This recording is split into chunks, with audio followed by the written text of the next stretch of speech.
Welcome, everybody. I'm Joe Cook, and you're here for another episode of Wigs for Wigs. For every Southern boy 14 years old, not once, but whenever he wants it, there is that instant when it's still not yet 2 o'clock on that July afternoon in 1863. And it's all in balance. It hasn't happened yet. It hasn't even begun yet. And that moment doesn't even require just a 14-year-old boy to think, this time, maybe this time. The great Southern author William Faulkner wrote those lines in his 1948 novel, Intruder in the Dust.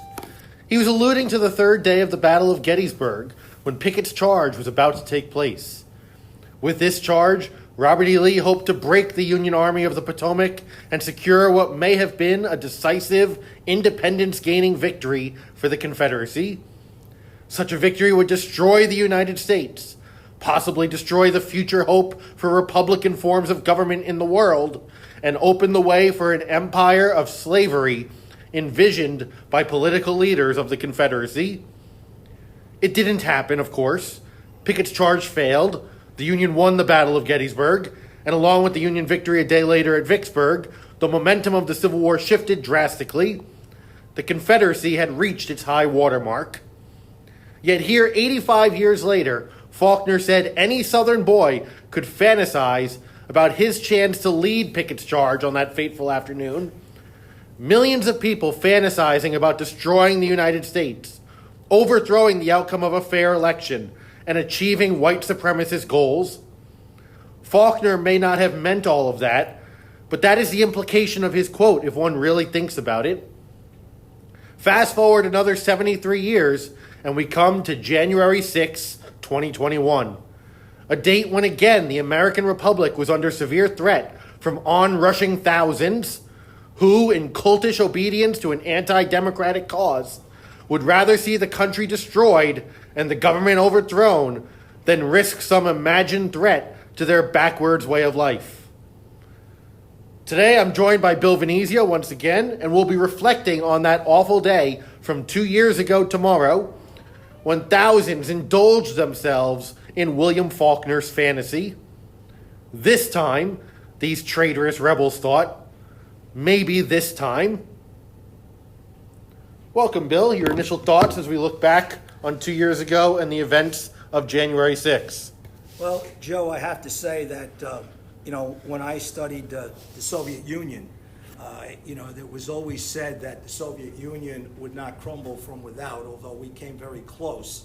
But as in January 6th of 2 years ago now, that the Soviet Union would crumble from within.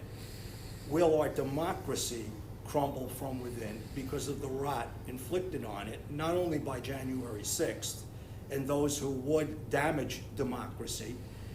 You look today at the crumbling from within the United States Congress and how basically we could not have a functioning Congress or even get to swear in people because of the tyranny of a minority of 10% of the Republican Party, but whose values have corrupted the main body of the Republican Party, right, which probably doesn't exist anymore.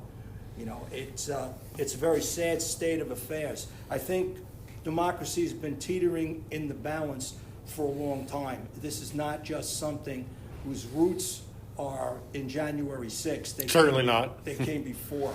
But you can see the internal rot of 20 people holding 200 people hostage. And I am not saying the people of the majority of the Republican Party have the best intentions, not when some of those people basically espouse cultish, fetish programs like QAnon. Our subject today is January 6th. Let's not forget the role of Kevin McCarthy and others in January 6th. Isn't it ironic how he went, the 180 he did from the day of begging the president to make a plea to end the violence, call off his people. Right, the next day giving a speech saying the president bore responsibility for what happened. Yes, and then the trip to Mar-a-Lago and the bending of the genuflection and the kissing of the ring. which I find it ironic that he's not getting a lifeline from that gentleman, from the former president. It's a sad state of affairs. I don't think the Democrats should take any glee in this, because this is what we're in for the next 2 years. Whether Kevin McCarthy gets his lifelong goal, the one that he will have sold his soul for, or we have someone else in that position. And who the heck wants the position? As everybody who's read any version of Faust knows, when you make a Faustian bargain with the devil, you usually don't really get what it is that you were hoping for. No, I had the pleasure of looking at The Devil and Daniel Webster, in that movie out of the 30s. And I think it's got a great analogy to McCarthy this year in terms of the Faustian bargain that McCarthy seems to have made. Just mentioning Daniel Webster, of course, there's that famous photograph of a rioter carrying the Confederate flag in through the halls of the U.S. Capitol on January 6th, and whose portrait in the Capitol is he standing right in front of? It's Senator Daniel Webster, who famously in the 1830s said, "One and inseparable now and forever," that this country should always be held together. You were saying about how, the Soviet Union, how it crumbled from within, not from without, as we always expected it would. And it just reminds me, and the events of January 6th and other events remind me, because, I am a Lincoln person, Abe Lincoln person, of Lincoln's, what was called the Lyceum Address in the 1830s. I think it was 1837 or so. It's one of the first major public speeches he gives in his political career. And he says, "Shall we expect some transatlantic military giant to step the ocean and crush us at a blow? Never. All the armies of Europe, Asia, and Africa combined, with all the treasure of the earth in their military chest, could not by force take a drink from the Ohio River or make a track on the Blue Ridge. At what point, then, is the approach of danger to be expected?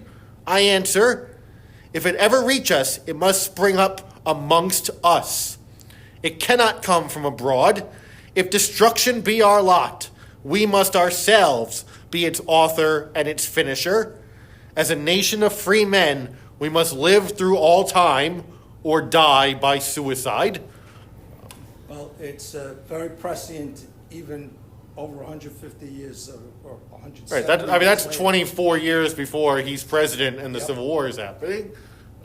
It just goes to show you that history can repeat itself, but the balance of democracy. Well, history doesn't repeat itself, but it very often rhymes, as is one of our slogans here on Wigs for Wigs. That's a good one. I like that. Allegedly said by Mark Twain. I have doubts that he wrote that. But, even Mark Twain empathized with those who had issues with the government, but I think Mark Twain would be, if we brought him back to this room today, he'd be aghast at what's going on. Certainly. Mark Twain would never want our country to be as polarized as it is. And I seen patriotism is supporting your country all the time and your government when it deserves it, as Mark Twain wrote. It's going to be interesting to see now that the January 6th committee has done its work, released its findings, has basically recommended the preferring of charges, that the special prosecutor, what he will do. And you know what? I would not want to be in his shoes. Probably not. No, I don't envy Jack Smith, the special prosecutor. No, I certainly didn't envy Robert Mueller when he was a special counsel for the investigation into the Russia interference in our election. It's a tough job. I don't envy Merrick Garland and his decision making. I thought that's the job. It is. You're absolutely right. That's the job. And Merrick Garland staked out that position, neither fear nor favor, I think was the quotes with regard to pursuing the truth. Now, I don't envy them, but I'm a teacher. They're the attorney general. They're the special counsel. That's their responsibility. Well, I think the new Congress, the new Republican Congress majority, will basically do everything they can to interfere with that or draw a sideshow with regard to one's laptop.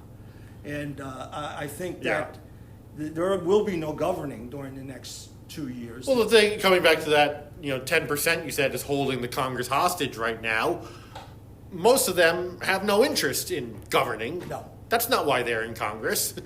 Even their colleagues say that. Even some of the other members of the Freedom Caucus say that. These are people who have no interest at all in governing. There are certain ones like Chip Roy who seem to have legitimate things they want to see a future speaker promise. But then there's other ones like Matt Gaetz and Lauren Boebert who just... No. They're not there to govern. They're there to get likes on Twitter and show up on Newsmax and Fox News and guarantee themselves a job in the future there. I do. It does remind So it means nothing to them if No. we never get a speaker and it's chaos. I do believe that all politics is local and all politics is personal. And obviously, this is a personal vendetta. What strikes me as interesting, that these 20 people are the most vociferous MAGA people, yet I thought Lauren Boebert's Instagram or Twitter, which followed Donald Trump's, was a very interesting point. She said she was her favorite president, but to butt out. And exactly. To butt out. So you can see in this whole charade that there is a lessening of power from the gentleman from Mar-a-Lago.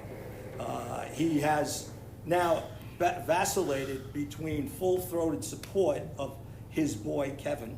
I don't think he called him a boy, but his Kevin, he called him. That's the quote. Kind of like my African American. Oh, Yeah. should we? Yeah.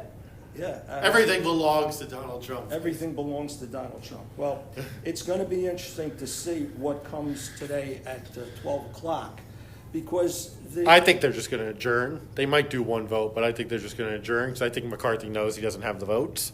Then who? If not him, who? Steve I think Scalise? he's going to keep on making concessions until he thinks he can get there. Maybe eventually a Steve Scalise will have to step in because there's. I was just listening to one of the members of Freedom Caucus this morning who said, he thinks maybe 8 or so of the holdouts will vote for Kevin McCarthy in the next vote, but that still leaves him short because he can only afford to lose 4 people from the Republican caucus. So I found it interesting that that would still leave him losing 12, not 4. that overture to Fred Upton, which was I think that would be, it'll never happen, because do you think you could? All right, so the Democrats are a solid block of 212 votes, and they've stayed together. Do you think that 212 could garner the support of 6 Republicans if they decided to basically put his name in nomination and basically vote for him? It might be. It's one of the ways out of this. I don't think it would happen, but the sad I think the part of most it likely is, outcome here, and I do want to get back to January 6th as our topic, but I think the most likely outcome of this speaker battle is that eventually Kevin McCarthy is going to have to withdraw, I believe Steve Scalise is going to be the next speaker. But better Steve Because Scalise than Jim Jordan. I think even the holdouts will vote for Steve Scalise. They won't vote. I think, like you said, it's personal against Kevin McCarthy for a lot of these people. Well, you know what? You make so many deals that you can't deliver on. Plain and simple. And I have no love lost for Kevin McCarthy. Oh so, no! It is some tragic story. I mean, in terms of how you debase yourself, and this. I guess those words out of the McCarthy evenings, have you no shame? Yeah, another McCarthy. At long last, have you no decency? Yeah. Let's come back to January 6th, though, and actually something that you had said in your initial thoughts, which is that this didn't come out of nowhere. This didn't come out of thin air, the events of January 6th. So what are some of the events that we saw leading up to this that maybe should have been a warning to us that something like this could happen? I think specifically of Charlottesville. Oh, absolutely. I mean, Charlottesville was one, but I think you have to predate that. I mean, I'm gonna step on the grave of somebody that you respect. Ronald Reagan did a lot of dog whistles. Oh, I know. A lot of them. I mean, and you can't dismiss those.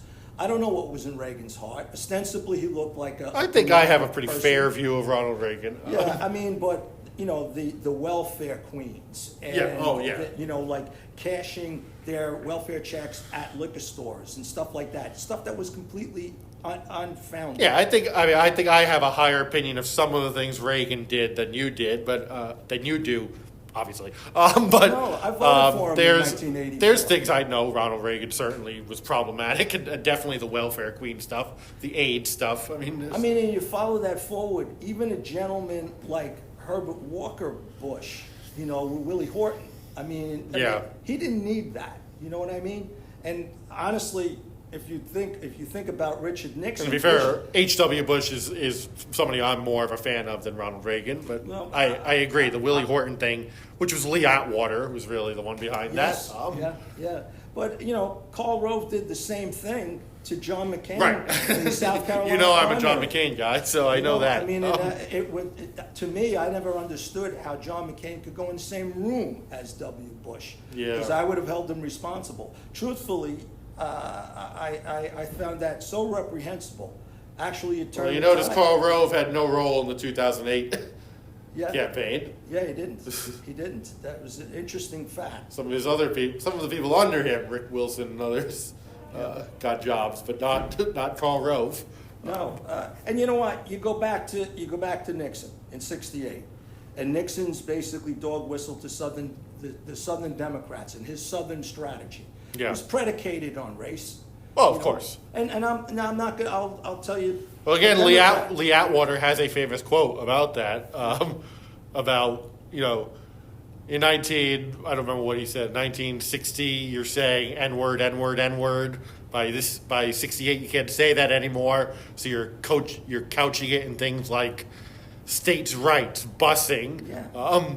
Everybody knows that what you're talking about is race, but you can't say race. And the Democrats are not without sin. Yeah. The original sin. Let's not let them off the hook. You look at one of the biggest kingmakers in the United States, Mayor Daley of Chicago. Right. He had a plan, a strategy to save ethnic neighborhoods, which meant that redline the real estate so blacks couldn't move into those. Look, Chicago is still one of the most segregated cities. Absolutely, and take advantage of the federal housing program, the Model Cities program, to build these megaliths in terms of making black people live there in a vertical way. Yeah. Projects. They came into being. Locally, in Jersey City, when that was going on, the Jersey City then mayor and his city council president and 6 other co-conspirators found a way to get the money out of the Model Cities program, and each made off with about $1 million apiece. They were known as the Hudson 8. They were all convicted in 1970, and Tom Whalen, who was the then mayor, received a 10-year federal prison sentence. They offered him out at 8 years if he returned the $1 million. Now, Tom Whalen had about 11 kids.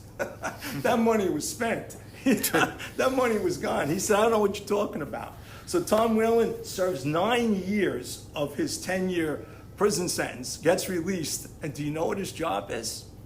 He went to work for J. Fletcher Kramer to scout bidding in the state of New Jersey for the Turnpike and the Park. Oh, lovely. You can't make it up. You just can't make it up. Let's move forward on the timeline from the 70s and Nixon. Let's come to the 90s, because there's one event I don't think people today, a lot of people, give enough attention to. I think it gets overlooked in fairly recent history, as in my lifetime, and that is the Oklahoma City bombing in 1995, and what Timothy McVeigh was trying to accomplish with the Oklahoma City bombing. Well, I think what he was attempting to do, I think you could trace the seeds of the Proud Boys and the Oath Keepers. Right, that's the connection I wanted to make here. Yeah. That when the FBI after January 6th went and arrested a number of the Proud Boys, the Oath Keepers, other members of these militia groups, something that was in common in many of their residences was that many of them had portraits of Timothy McVeigh in their homes. he is a saintly figure to this extreme far-right movement in America that culminated in the attacks on January 6th on the U.S. Capitol. He is a hero to that group. And I think we do ourselves a disservice by kind of overlooking that event in the story of the 1990s, which tend to be looked back at as kind of a positive, prosperous, fairly peaceful period in American history, when in reality you had the roots of this dark element of American society really growing during that time period, with things like that, Ruby Ridge. I was just going to mention Ruby Waco. Ridge. Waco. I think it scared the living bejesus out of Bill Clinton, and he delegated a lot of authority to his then Attorney General, Giannarino, yeah. Who unfortunately botched one of those things in Waco. Yeah. But the truth of the matter is... Although... Yeah. I mean, go ahead. Unfortunately, it could have been handled better where there wouldn't have been as much loss of life, especially innocents. There were a lot of children killed that day. Right, but in Waco, it was not the government who set the fire to the compound. No. It was the cult members themselves. It was the cult members themselves. Although millions of Americans believed the government murdered those people. Yes. Yeah, as did they believe in Ruby Ridge. But I Right. think Clinton wrote... Well, Ruby Ridge was a total bomb. Because of the dot-com, Clinton Snafu. wrote this great wave of popularity because our economy was booming. Right. And we didn't want this dirty thing to basically fester, so it was dealt with, but the undercurrents created more cells and created Yes. life to these other groups, which under the surface were growing. Right. And I think most people, and I'm not criticizing people by saying this, most people were completely unaware Yes. of this. I'm just going to use the term militia movement because a lot of them do call themselves militias. That was growing in the heartland of America. Well, you look, I think on a positive note, but it's very difficult to put out the flames of these insurrections or quote unquote, or whatever you want to call them, especially look at the plot to kidnap the governor of Michigan. Right. From that militia in Michigan. At least they're being dealt with severely in terms of their prison sentences. I know they were asking for longer terms, but they'll be in jail for a reasonable amount of time. Yeah. You know, and honestly, the federal government needs to crack down on that. Which, by the way, just as a historical perspective on this, the militia is a legitimate thing in American history. And only one is allowed. Right, only one is National Guard. allowed. Yeah. And by the Militia Act of, I think it was 1917, that is the National Guard. Yep. And the commander of the militia of each state is the governor of the state. So this nutjob group in Michigan that calls themselves the militia, Yeah, I think something planning to kidnap the Wolverines. governor, Yeah. well, no, you're not the militia. The Michigan National Guard is the militia of Michigan. But you know, has the rot permeated the military to the extent where you saw so many veterans were involved in January Right. 6th? Well, I mean, And- even going back, Timothy McVeigh was a veteran. Yes, he was. As Yeah. was Terry Nichols, who was his co-conspirator. They had both served in Desert Storm, and it was after coming out of the military and kind of feeling lost that he got into these gun shows and these places where they were selling like full-on Nazi literature, that he got sucked into this world. You know, it's interesting. That he too. now is such a hero to. If you look back, I mean, if you go even further back. Just think about the fact that this guy is a hero to thousands of people around this country who just in cold blood murdered hundreds of people, including dozens of children in the daycare center that was in that building, the Murrah Federal Building in Oklahoma City. Yes, yeah, it's... Women are fair game, kids are fair game. That's a quote from him because he was trying to start a race war in America. That was his ultimate objective. Do you think he picked Oklahoma City because of June 19th? The 19th of June? I don't know if that factored into his thinking, but you know the significance of the date when he bombed Oklahoma City, correct? Yeah. It's the date that Waco was Immolated. immolated, yeah. Yeah. was attacked, which he had traveled to Waco to show his support for the. You know, it's interesting to see how For the what cult. fuels monetarily these groups, and I think that's something that the FBI and the Department of Justice has to look into. Where did the money come from? Who basically funds them? You know. Speaking of the FBI, every year since 2007, the FBI and the Department of Homeland Security have identified anti-government white supremacist ideology as the greatest threat to American national security, not Islamic terrorism or any other foreign terrorism. Every year for the last 15 years, the FBI, that's going through Bush's presidency, Obama's presidency, Trump's presidency. Each FBI director who's come and gone, each DHS director who's come and gone, has identified white supremacy as the greatest threat to national security in America. You know, you would think that the Congress would have a vested interest in this. In terms of they were the point of attack. That's the amazing part of this. I mean, they were the point of attack. And when you saw Josh Hawley running for his life, you know, you'd think that he would realize he was playing with fire. Just hours before, when he gave that fisted salute to those people who were gathering. You know, it's kind of sad, and it's amazing what a few weeks after has done to their resolve in terms of making sure that this will never happen again. You know, to the extent that some of the issues that the new Congress wants to adopt is that no more metal detectors and magnetrons coming into the Capitol building. Yeah, well, that's Lauren to Boebert's reduce the complaint. amount of security in the Capitol. I mean, I really want to know, does Boebert or does Gatz really think that they would not be collateral damage to another insurrection like the January 6th one? You know, you'd think if anything, there would be some sort of a nod to self-preservation, where obviously these people are not dealing with a full deck. It's interesting, thinking back to history, when Abraham Lincoln was elected in 1860, and obviously many people were not happy with him being elected, he wasn't going to be inaugurated until March, because that's when Inauguration Day was back then. But the certification of the vote, which is what January 6th was in 2021, back then it was in February, and there was a lot of fear expressed by Lincoln supporters who were in Washington, D.C., kind of following events, because Lincoln didn't actually travel to Washington until it was time for his inauguration. But there was fear that Southerners were going to do something to try to disrupt the certification of the vote in 1861, the equivalent of what happened in 2021. And General Winfield Scott, the grizzled old commander of the U.S. Army at the time, who was 75 years old at the time and had been a general for about 50 years in the U.S. Army, was asked what he was doing to prepare for the possibility of trouble on the day of the certification of the vote. And this is what he wrote in response.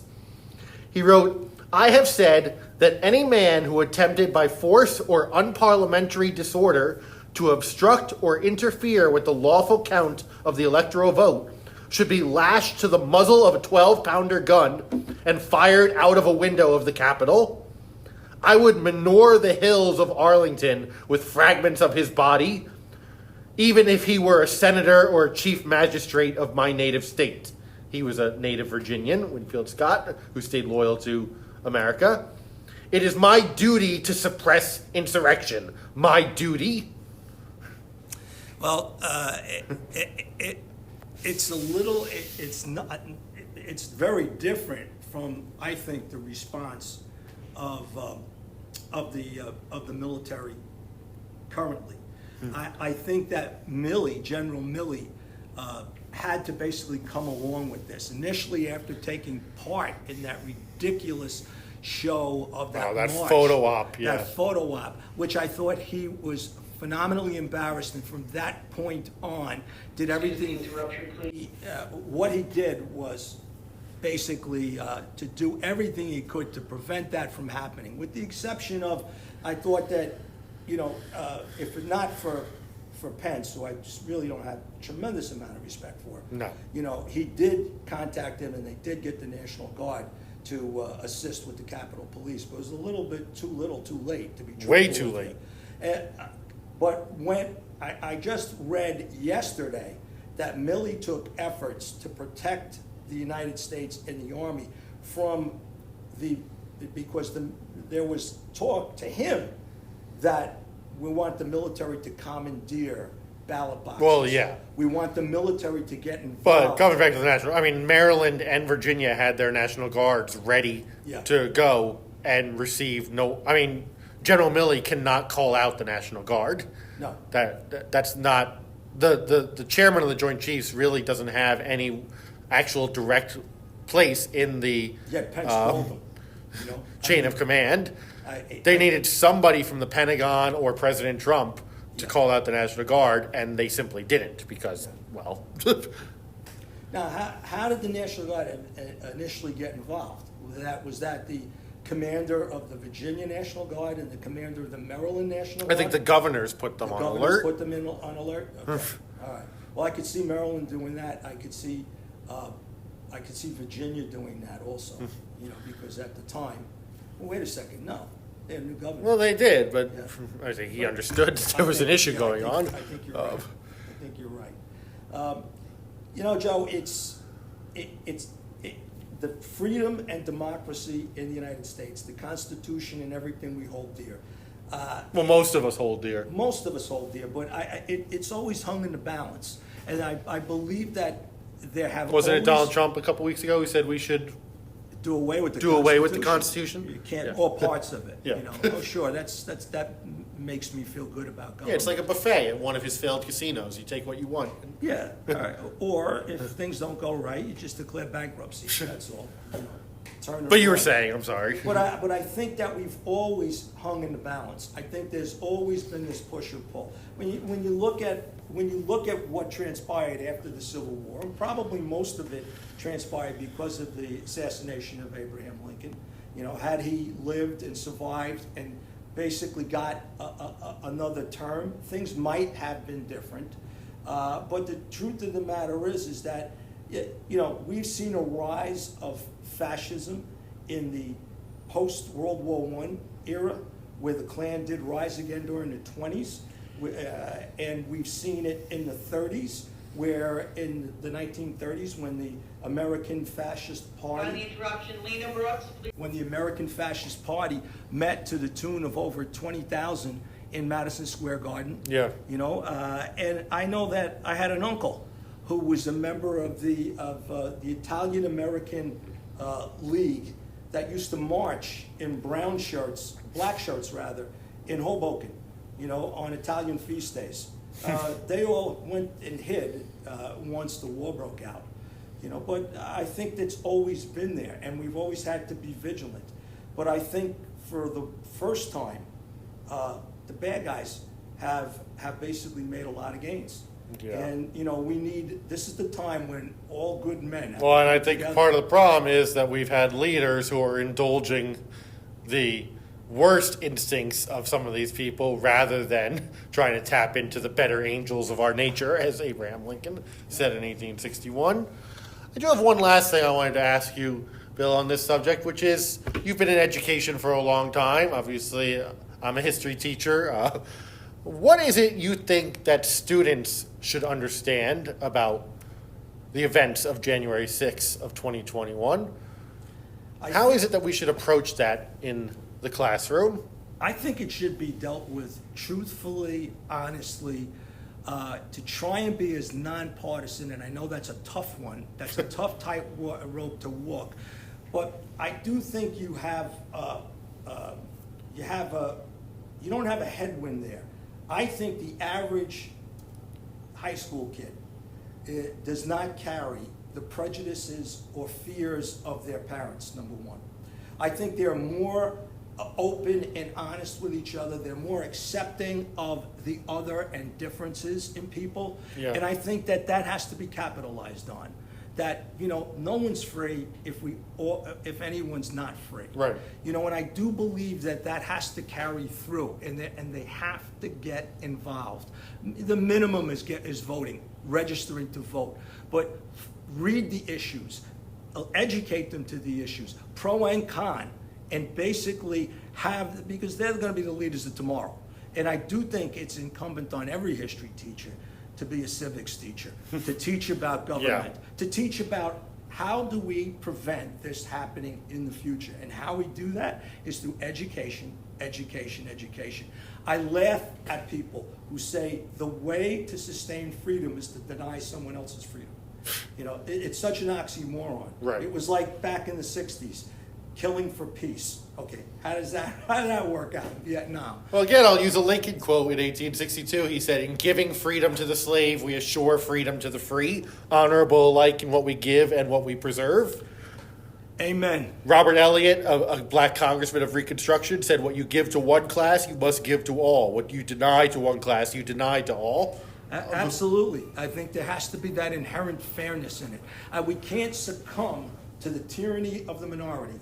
And I do believe that, I think representative of the ill will in American politics is that 10%, maybe 20%. But I think that's a dying class. I think everything comes down to race, number one. I think it's people basically do not want to succumb to the majority, and they see the majority as being more non-white. And I think there's also... Yeah, I agree. I think that hasn't gotten enough attention in how people look at January 6th, was the, lack of a better word, white supremacist element of it. Of course. I mean, there were as many Confederate flags as Trump signs, you know, and truthfully, Which is why I started with that William Faulkner quote about, you know, these imagined Confederates who want to lead Pickett's charge. I mean, this was it. This was thousands of Confederate flags, literally, being carried in front of and then into the U.S. Capitol building, something Robert E. Lee never could have accomplished. Not to end by putting a smiley face on it, but I have a lot of faith in the youth of America. I have a lot of faith that they're going to carry the flag of democracy. And I think there's one other thing I would say, which is, and you said every history teacher has to also be a civics teacher. I think that's true. I share with my students that I've worked on political campaigns and things before. I don't always tell them which ones, but I tell them I've worked in the realm of politics, going back to even high school. But also that I've supported losing candidates just as much as I've supported winning candidates. I've probably supported more losers and winners, actually. It never occurred to me, though, that the solution to my guy losing, even John McCain, who was my hero from middle school when he lost, it didn't occur to me that the solution was to go charge into the U.S. Capitol and commit violence and destruction to get John McCain into office. Like, there's a difference between being upset of losing an election, which everybody experiences if you live in America, that your candidate doesn't always win, and what happened on January 6th. That is abnormal, what happened on January 6th, and I think that's something that students need to be helped to understand, that this is not an acceptable outcome. You can win or lose, but that's not the outcome. Yeah, it's not a high school football game where if we don't win, we turn out. Even so, imagine last year if the Bengals didn't accept the outcome of the Super Bowl and they charged the field and started destroying everything. And it goes back to this, is that truth is truth. Right. And it's impermeable, and it can't, there's no altered reality, or alternative facts. I mean, the truth needs to win out. So those romantic poets were on the money when it comes to truth, because everything has to be truth-based, plain and simple. And you need to seek the truth. Yeah. I think that's a good way for us to end this one. It's important to seek the truth. The unfortunate thing that I think is part of the problem is that, like you said, people think there are these alternate truths, that in America today, it seems that we are living in very different realities. Yes, and it's Some a people. discussion for another day, the Yeah. impact the social media has on misinformation and the use of it. It's hard to have a society based on truth when you have different elements of society living in such extremely different forms of reality. Unlike Mike Pompeo, I think the biggest threat to democracy and freedom Isn't in the United teachers? States isn't the teachers union or the teachers union's president, the AFT, but Elon Musk and what's going to become of Twitter. Although I think Twitter is a diminished entity to begin with. Yeah. So So- those who want to rule the world should be feared. Okay, thank you, everybody. You know that we are on a time crunch here. It is the end of the period that we have to record this episode. I'm sure we could go on for a long time talking about these topics. But please do reach out to us. Let us know your thoughts. We'll discuss more about this on a future episode. So we will share your thoughts if you submit them. We can be reached, as always, at Wigs for Wigs. That is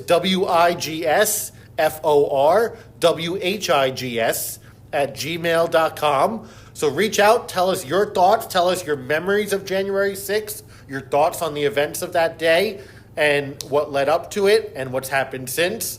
And you may hear your thoughts on a future episode here of Wigs for Wigs. Take care, everybody.